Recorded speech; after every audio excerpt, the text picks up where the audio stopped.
Hey guys నమస్తే, ఎలా ఉన్నారు అందరూ? అందరికీ వినాయక చవితి శుభాకాంక్షలు. మేము మా ఇంట్లో చిన్న క్యూట్ గణేష్‌ని పెట్టుకున్నాము. యాక్చువల్‌గా మేము బయటికెళ్ళి తెచ్చుకుందాం అనుకున్నాం, కానీ మేము వెళ్తే ఎక్కడా దొరకలేదు. గణేషులన్నీ అయిపోయినాయి అని చెప్పేసిర్రు. ఎలా అని ఆలోచిస్తుంటే మేము ఒక వెబ్‌సైట్‌లో ఆర్డర్ చేసాము గణేషుడిని. వాళ్ళే డైరెక్ట్ తీసుకొచ్చి ఇచ్చేసిర్రు. ఏమేమి సామాన్లు, పూలు, పత్రాలు అన్నీ, ఇంకా గణేషుడికి ఏమేమి పెట్టాలో అవన్నీ తీసుకొచ్చి ఇచ్చేసిర్రు. ఇంక మార్నింగ్ లేచేసి ఇక అందరం రెడీ అయిపోయి, ట్రెడిషనల్‌గా రెడీ అయిపోయి ఇంక గణేషుని కూర్చోబెట్టి పూజలు స్టార్ట్ చేసినాము. ఇక మనకి ఇక్కడ పూజారి దొరకరు కాబట్టి ఇక యూట్యూబ్లో పెట్టేసి ఇక ఆయన చెప్పిన ప్రకారం అన్నీ ఇక వేసుకుంటూ అన్నీ చేసేసినాము. ఇంకా 3 వెరైటీస్ ఆఫ్ ప్రసాదాలు కూడా చేసినాము. ఆయనకి ఇష్టమైన ఉండ్రాళ్ళు చేసినాము, పులిహోర చేసినాము, ఇంకా వడలు కూడా చేసేసి ఇంకా పూజ మొత్తం అయిపోయిన తర్వాత మంచిగా వినాయకుడి కథ విని ఇంకా ఆయనకి ఇంకా మొత్తం సమర్పించేసినాము.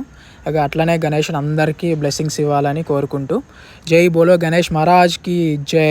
మళ్ళీ నెక్స్ట్ వీడియోలో కలుసుకుందాం. బాయ్.